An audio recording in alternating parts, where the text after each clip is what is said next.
सुभलपुर गांव में एक बड़ा सा महल था, जहाँ पे एक राजा रहा करते थे। राजा का नाम था भानु प्रताप जी।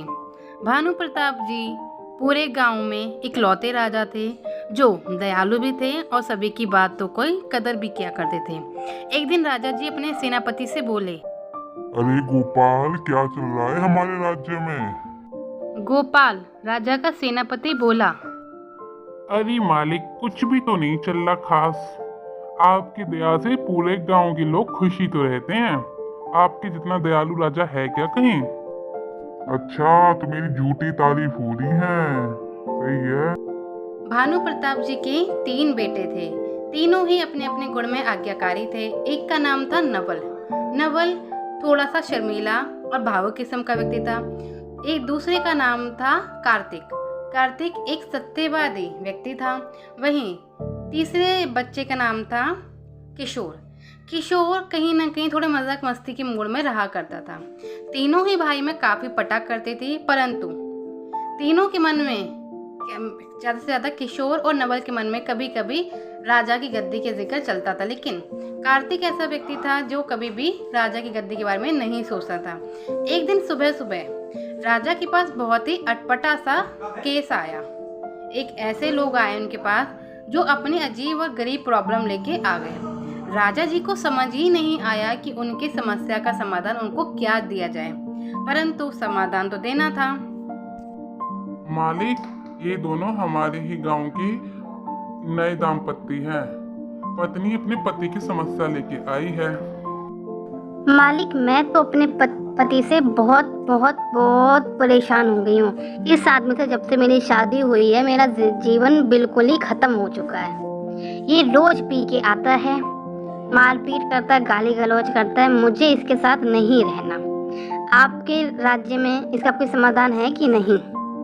अच्छा, घर की बातों को अब तो राजा के सामने रखेगी? वाह, इसमें तो शादी करी थी ना, दिमाग तो है नहीं। घर की बातों को राजा के सामने। अब राजा जी, आप ही बताइए, मैं क्या गलत करता हूँ? राजा जी, मैं चाहती हूँ कि मैं अपने पति से दूर हो जाऊं, अलग हो जाऊं, और मेरा पति मुझे हर महीने मुआवजा भी दे। आप बताइए, मेरा समाधान आप क्या निकालेंगे? दोनों पति पत्नी अपनी अपनी बातों पे अड़े हुए थे। पति का कहना था कि मैं शराब अपने पैसे की पीता हूँ तो मेरी मर्जी चलनी चाहिए, लेकिन पत्नी उसके इस व्यवहार से काफ़ी परेशान थी। राजा जी ने फिर हल निकालते हुए बोला, कर्तव्य, तुम्हें पता है ना कि हमारे राज्य में धूमपान, मांस मदिरा का सेवन वर्जित है, परंतु तुमने करा। तुम पे अब सिर्फ 2 चारे हैं। या तो तुम हमारी काल कोठरी में जीवन काल तक रह लो, या तो तुम मांस मदिरा और शराब का सेवन छोड़ के एक सुख जीवन व्यतीत करना शुरू कर दो। अब तुम पे निर्भर करता है कि तुम किस चीज को चुनोगे। बताओ। मालिक मालिक मालिक, मुझे माफ कर दीजिए। आपने जैसा कहा मैं वैसा ही करूंगा। आज से मैं शराब सब कुछ बंद कर दूंगा। माफ कर देना मुझे। सेनापति गोपाल, तुम्हें तो पता ही है ना कि हमारे तीनों बेटे जवान हो चुके हैं। अब मैं चाहता हूँ कि क्यों ना किसी एक गुणकारी बेटे को अपनी राजगद्दी सौंप दूं और संन्यास ले लूं। अब मैं कब तक शासन करूंगा? अब मेरे बच्चों को भी तो मौका मिलना चाहिए। सेनापति गोपाल राजा से बोला, हाँ हाँ मालिक, बिल्कुल सही कह रहे हैं आप। केवल जी, किशोर जी, कार्तिक जी की अब आयु तो हो ही गई है। अब आपको एक अच्छा सा उम्मीदवार चुन के उन्हें राजा घोषित कर ही देना चाहिए। राजा के तीनों ही बेटे केवल, किशोर और नवल गुणकारी थे। उनकी अपनी अपनी योग्यताएं थी, विशेषताएं थी, परंतु राजा को समझ नहीं आ रहा था कि किस व्यक्ति को, किस बेटे को राजा बनाया जाए। एक दिन सुबह सुबह वह अपने राज्य से दूसरे राज्य की ओर निकले। जब वह जा रहे थे तो उनके मन में कई सारी दुविधाएं चल रही थी, परंतु वह अपने पुश्तैनी पंडित जी, शुभमन्यु पंडित जी से मिले। शुभमन्यु जी उन्हें काफ़ी लंबे समय से जानते थे। जैसे ही वह मंदिर पहुंचे, सुब्रमण्यु जी राजा से बोले, मैं जानता हूँ कि तुम यहाँ पे किस समस्या का समाधान मांगने आए हो। तुम्हें क्या लगा कि तुम आओगे और मुझे पता नहीं चलेगा? ये फूल मैंने तभी तो बिछाए हैं। हाँ गुरुजी, मुझे बताइए। मेरा मन संन्यास लेने का है, क्योंकि अब मेरे तीनों बच्चे एक राजा बनने योग्य है, परंतु मुझे समझ नहीं आ रहा कि मैं अपने किस बेटे को पहला राजा घोषित करूं। तो आप मुझे थोड़ा सा समाधान बताइए ना। पंडित शुभमन्यु जी राजा जी को एक ऐसा उपाय बताते हैं जिससे लाठी भी टूटे और सांप भी मर जाए। मतलब बहुत ही अटपटा सा सरल सा उपाय, जो दिखने में तो सरल हो पर हो बहुत ही मनोवैज्ञानिक तरीके का। उन्होंने बताया कि तीनों बेटों को वह एक एक सिक्का दे दें, एक एक मुद्राएं दे दें और उनसे बोलें कि तीनों उस मुद्रा से कोई ऐसी कीमती वस्तु, कीमती कुछ ऐसा खरीद के लाएं जो उनके भावी राजा बनने की ओर अग्रसर हो। वही करते हैं। थोड़े समय बीतने के बाद वह राजमहल पहुंचते हैं। वह अपने तीनों बेटे किशोर, नवल और कार्तिक को बुलाते हैं। किशोर नवल के मन में ये था कि अब हमें पता चलेगा कि राजा मैं बनूंगा या भैया, लेकिन कार्तिक बहुत ही शांति से खड़ा था। नवल बोला, जी आप तो मुझे ही बना दीजिए। अब देखो आज का समय बदल रहा है, लोगों को ज़्यादा ये नियम वियम पसंद नहीं आते। अरे किशोर बेटा, समय बेशक बदल रहा हो, परंतु नियम के अनुसार ही प्रजा चलती है और नियम के अनुसार ही शासन चलता है। तो मेरे पास एक उपाय है। अब मैं तुम तीनों में से किसी एक को ही बना सकता हूँ। क्या उपाय है पिताजी आपके पास, बताइए। वैसे मुझे यकीन है कि मैं भी राजा बनने के योग्य हूँ, तो शायद मुझे राजा बनना चाहिए। तभी कार्तिक भी बोला, पिताजी आपको जो भी ठीक लगे, किशोर, नवल या मैं, आप उन्हें राजा बना सकते हैं, मुझे कोई आपत्ति नहीं होगी। कार्तिक की यही उदारता हर किसी को भाती थी। तभी राजा जी बोले, कार्तिक पुत्र, मैं किसी भी पुत्र को अपने अनुसार राजा नहीं घोषित कर सकता, इसलिए मैं आज एक हमारे कुलगुरु से मिलने गया था। उन्होंने मुझे एक उपाय बताया है। भावी राजा का चुनाव उसी उपाय के द्वारा होगा। मैं तुम तीनों को एक एक मुद्रा दूंगा और तुम्हें उस मुद्रा से एक ऐसी वस्तु कुछ भी खरीदना होगा जो कीमती हो और तुम्हारी राजा की ओर अग्रसर करे तुम्हें। एक भावी राजा कहलाओ तुम उसकी वजह से। तो तुम में से जो भी उस मुद्रा का सही रूप से उपयोग करेगा और जो प्रजा के अनुसार सही जाएगा, उसे ही मैं भावी राजा घोषित करूंगा और फिर वही आगे का राजपाल संभालेगा। पिताजी मुद्रा, हमारे यहाँ पे तो बहुत सारे आभूषण हैं ही, तो हम क्या कीमती ऐसा लाएंगे जो हमें राजा बना देगा? ये कैसा सवाल हुआ? बड़ा ही अटपटा सवाल है। राजा जी सवाल का जवाब ना देते हुए वहाँ से निकल जाते हैं। अब तीनों भाइयों के मन में ये था कि वो उस एक एक सिक्के से ऐसा क्या खरीदें जो उन्हें राजा की ओर अग्रसर करे। नवल और किशोर के मन में कई सारे सवाल थे, परंतु कार्तिक जानता था मुद्रा से क्या करना है, उस मुद्रा को उसको कैसे उपयोग करना है। परंतु नवल और किशोर के मन में कुछ अलग ही विचार चल रहे थे।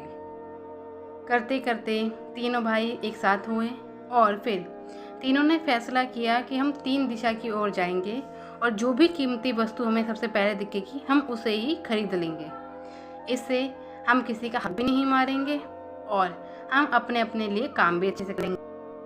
हाँ, तो ऐसा करो, आप उस उत्तरी दिशा जाओ, आप पूर्वी दिशा जाओ और मैं दक्षिणी दिशा जाता हूँ, ठीक है? नवल, किशोर, बुद्धि और विवेक दोनों से काम लेना। तुम्हारे हर सवाल, हर गुत्थी को सुलझा दिया जाएगा अपने आप, परंतु बुद्धि का उपयोग जरूर करना ताकि तुम्हें कोई दिक्कत ना हो। फिर तीनों अलग अलग दिशा की ओर निकल जाते हैं। कोई उत्तरी ओर, कोई पूर्वी ओर, तो कोई पश्चिमी ओर। सुबह से करते करते शाम हो जाती है, कई घंटे बीत जाते हैं, लेकिन नवल और किशोर दोनों ही के हाथ खाली रहते हैं।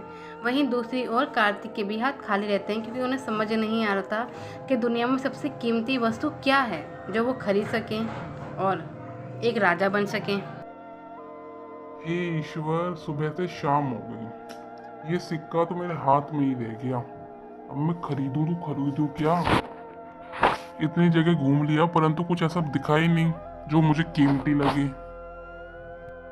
किशोर भी बोला, मुझे तो लगता है कि कार्तिक भैया को और नवल भैया को पक्का कुछ ना कुछ कीमती मिल गया होगा। अगर मैंने इस मुद्रा का उपयोग नहीं करा, मैंने कोई कीमती वस्तु नहीं ली, तो मैं तो पहले ही निकल जाऊंगा बाहर। नहीं नहीं नवल, कुछ कर। कार्तिक भी जिस ओर था उस ओर भी उसे कोई खास वस्तु नहीं दिख रही थी, परंतु वह जानता है कि उसे उस वस्तु को कहाँ से पाना है। सोना, चांदी, हीरे, मोती कीमती तो होते हैं, परंतु सबसे कीमती होता है ज्ञान। अगर मुझे ये सीख मिल जाए कि एक राजा कैसे बना जा सकता है, एक अच्छा राजा कैसे बना जा सकता है, तो शायद मुझे भविष्य में कभी भी समस्या नहीं होगी, चाहे मैं राजा बनूं या सेनापति। थोड़ी दूर चलते चलते किशोर को कुछ ऐसा दिखता है जो उसकी कमी को पूरी कर देता है। वह दिखता है एक गाय, एक हष्ट पुष्ट गाय जो पूरे दिन में करीबन 40 लीटर दूध दिया करती थी। उसने सोचा कि क्यों ना उस एक मुद्रा से वह उस गाय को खरीद ले। अगर वह उस गाय को खरीद लेगा तो उसके प्रजा खुश रहेंगी, वो फ्री में दूध बांट सकता है। इसी कारण वह चलते चलते गांव के मालिक के पास पहुंचा, गाय के मालिक के पास। अरे भाई साहब, ये गाय तो मुझे बहुत ही अच्छी लग रही है।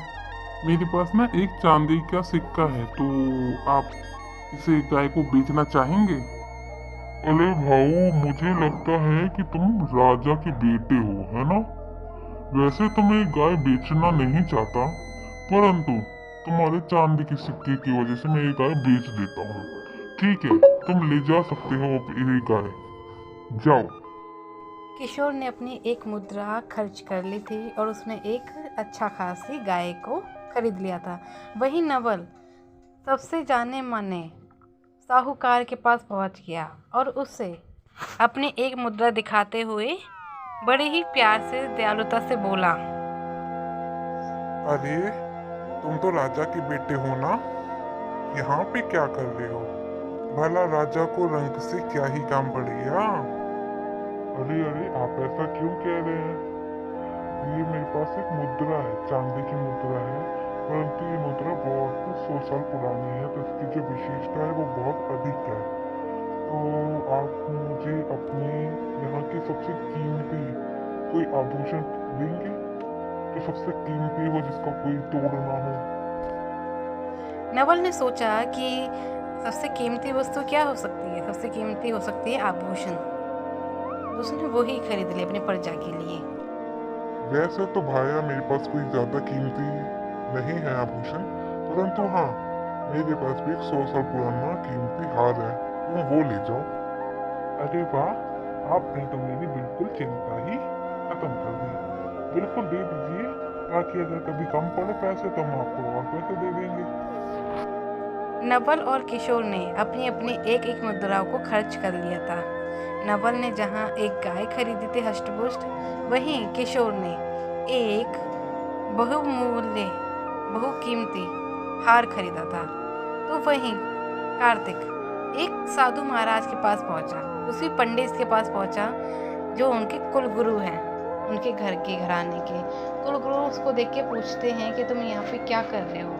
तब कार्तिक उनसे बोलता है, प्रणाम गुरुदेव, मैं कार्तिक। आप जानते ही होंगे कि मैं राजा का सबसे बड़ा बेटा हूँ। मेरे पास एक मुद्रा है। अब राजा जी ने पिताश्री ने कहा है कि मुझे इस मुद्रा से कोई कीमती चीज या कुछ ऐसा खरीदना है जो मेरी प्रजा के लिए काम आए। अब धन दौलत ऐसो आराम तो हम दे देते हैं प्रजा को, लेकिन एक अच्छा व्यक्ति बनना, एक अच्छा राजा बनना सबसे महत्वपूर्ण है।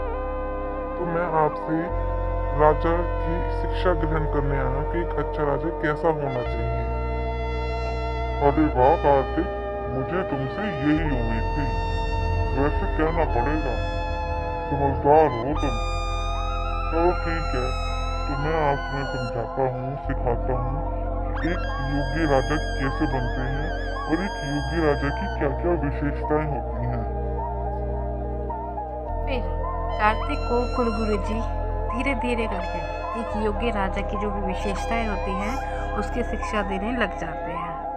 शिक्षा ग्रहण करने के बाद कार्तिक उन्हें वो मुद्रा दे देता है। वो रात तो जैसे तैसे करके बीत जाती है और फिर अगले दिन होती है फैसले की घड़ी कि तीनों बेटे नवल, किशोर और कार्तिक में से कौन सा बेटा योग्य है एक भावी राजा बनने के लिए। अगले दिन तीनों आ जाते हैं दरबार में। फिर राजा जी बोले, तो मेरे तीनों बच्चों, खर्च करी तुमने अपनी मुद्रा?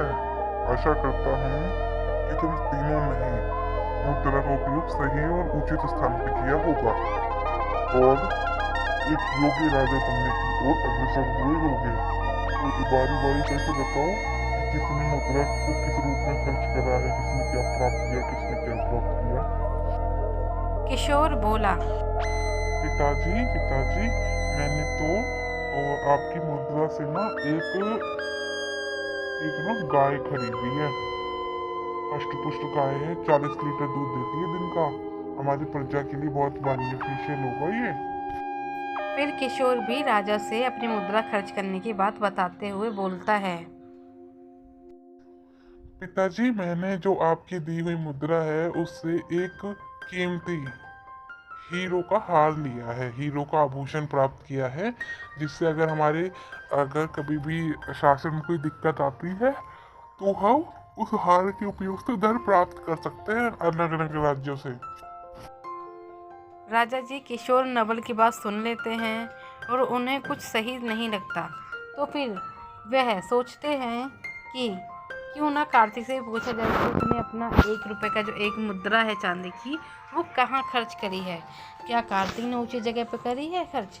तो वह कार्तिक से बोलते हुए बोलते हैं, कार्तिक, तुम भी बताओ कि तुमने तुम्हारी मुद्रा कहाँ और कैसे खर्च करी है?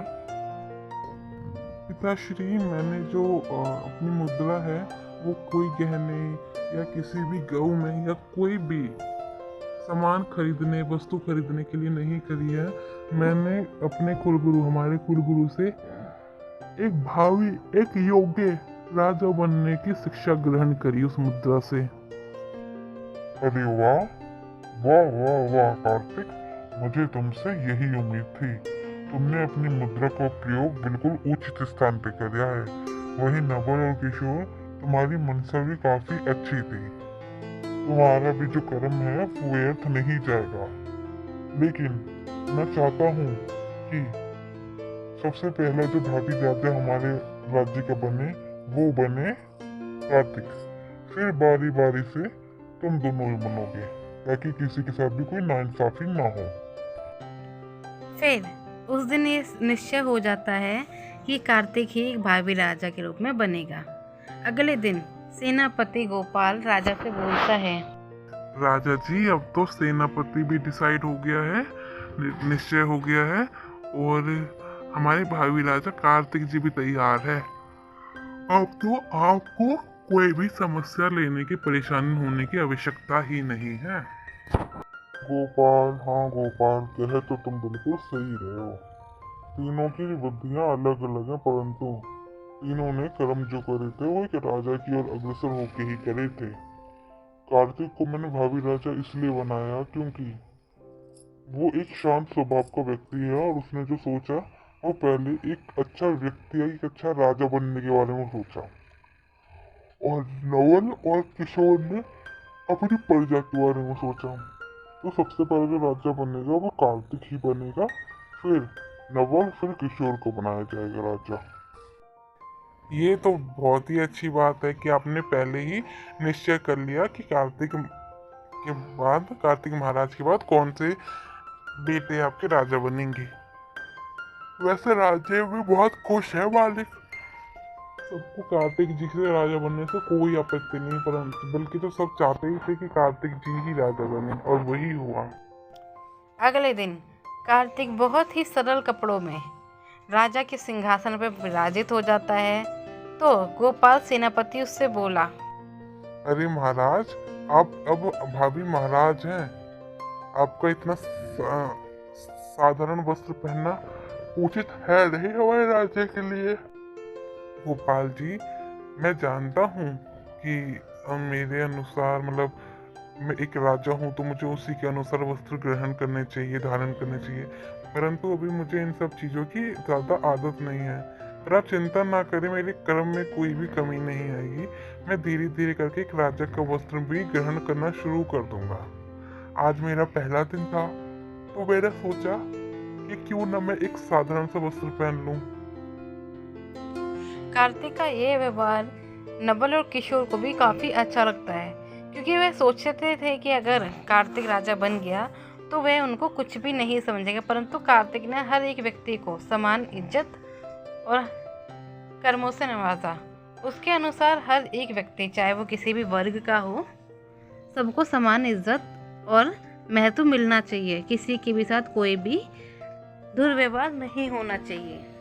कार्तिक बड़े ही सरलता पूर्वक अपना राज्य संभालता और अपने राज्य केवल अकेले ही नहीं बल्कि अपने भाइयों के द्वारा भी संभाला करता, ताकि किसी को भी ये ना लगे कि कार्तिक अपनी शक्तियों को, वो विचार विमर्श अपने दोनों भाइयों से करता, अपने पिता से भी करता और अपने कुलगुरु से भी करता, ताकि एक अच्छे भावी राजा भी वो सरलता से बन सके और उसके निश्चित में, उसके